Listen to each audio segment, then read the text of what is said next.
questions of how we engage with nature in this time when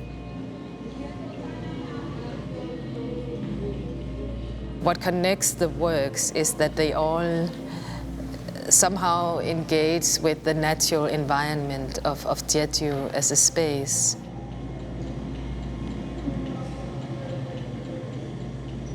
I realized that the space also holds, I would say, like a very unique history and culture, that I felt was, I was just very drawn to it, and I felt that there were also many important things to convey about Jeju.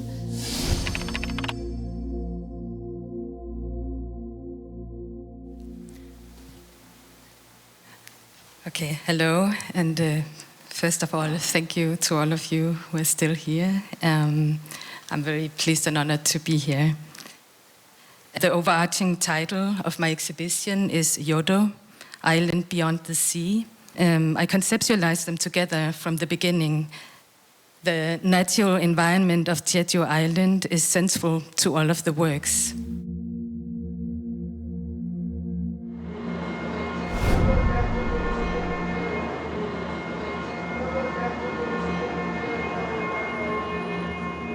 So I use this term, Yodo, which is kind of a Jeju mythical term or concept.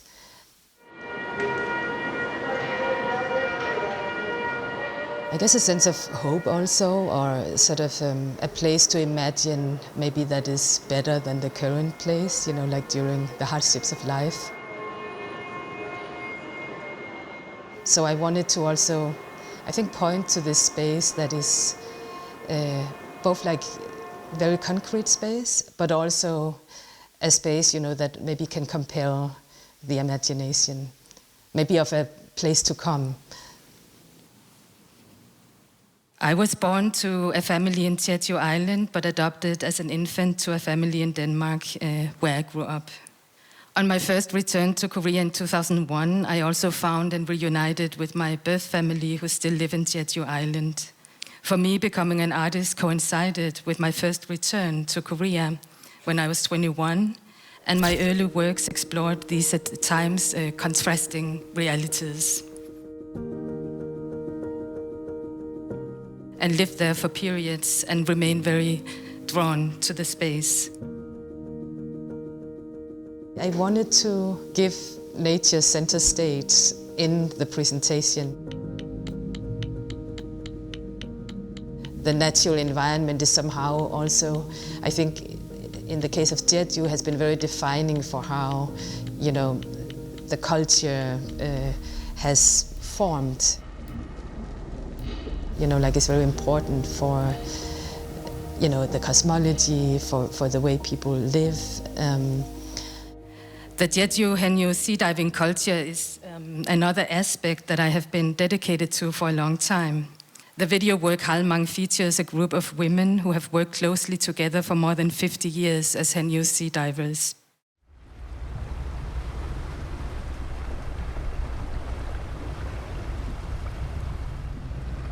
The video also features a Haenyeo labor song where Yodo, the mythical term that the exhibition title refers to, is invoked.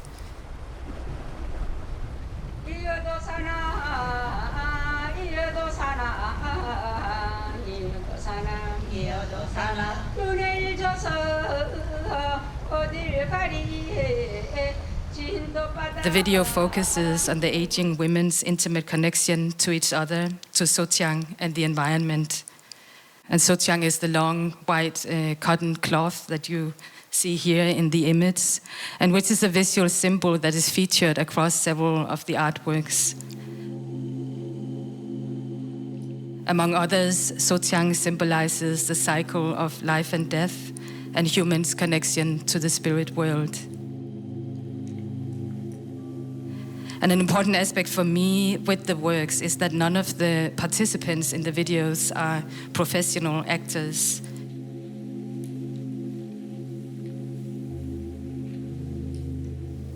During this process, I've been fortunate to work with many amazing people who have shared their stories and perspectives with me. creative or artistic collaborations really means a lot to me, I think, in all the works. I think also emphasis that is within the works themselves of attempts at establishing relations, attempts at establishing dialogues, you know, within the works, within the process of creating them. And how hopefully they also enter into a dialogue with the viewer. The film Burial of This Order is actualized at the intersection of ritual ceremony, political protest, and performativity. It features a group of people, mostly younger generation, queer, trans, and diasporic poets, artists, musicians, and activists who have come together to undo an unjust world built on hierarchy and division.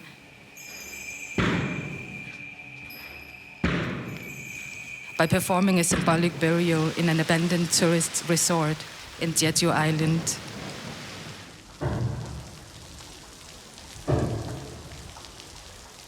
As the film unfolds, there is a gradual transformation of symbolic meanings and a gesturing towards other possible futures.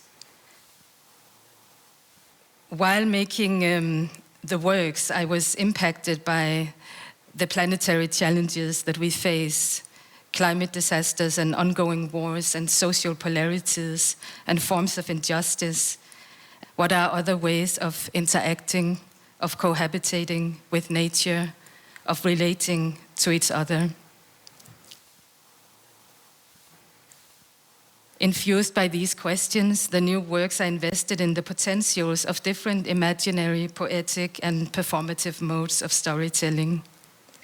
Then there is Records, the most recent work, which is a work about war, its memory, and its afterlife.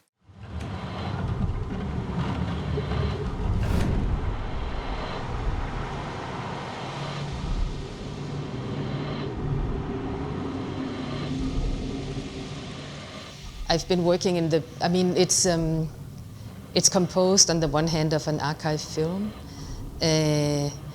from 1945, which was when the Americans just arrived in Jeju.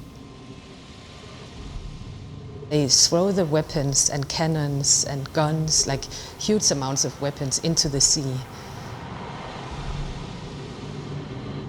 The Asiamanic lament of Kusunan.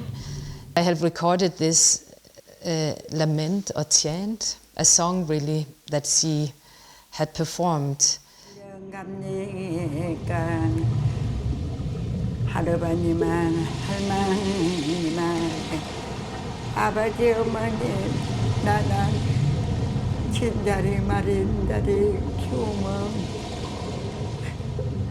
Where she recalls a mother and her son who died and who was left at sea. You know, his body was not found.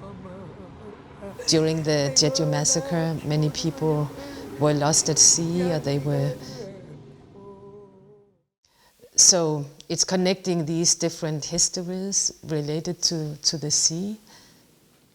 I'm committed to questioning different kinds of borders, concrete geopolitical borders, but also borders of knowledge and disciplines, temporal and spatial borders, and borders between people and cultures.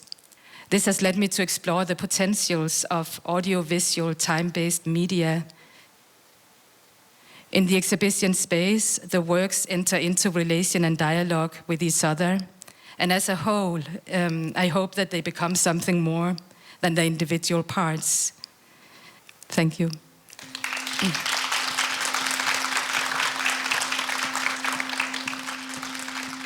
I believe this work to be a big self-portrait, filmed over many years, different ways, looking at heritage, looking at what was, but also at the same time projecting into the future. 제주의 아픈 역사라든가 또 오늘날을 살아가는 동시대의 변화들이 이 제인진 카이센 작가의 스크린 속에서 굉장히 아름다운 너울거림으로 관객에게 다가옵니다.